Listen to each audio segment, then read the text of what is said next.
Ayan guys, dito tayo sa Scarborough Town Center. Ayan. Meron ditong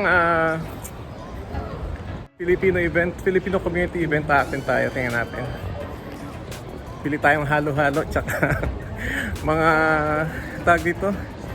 Halo-halo barbecue. Ayan. Tingnan tayo rito.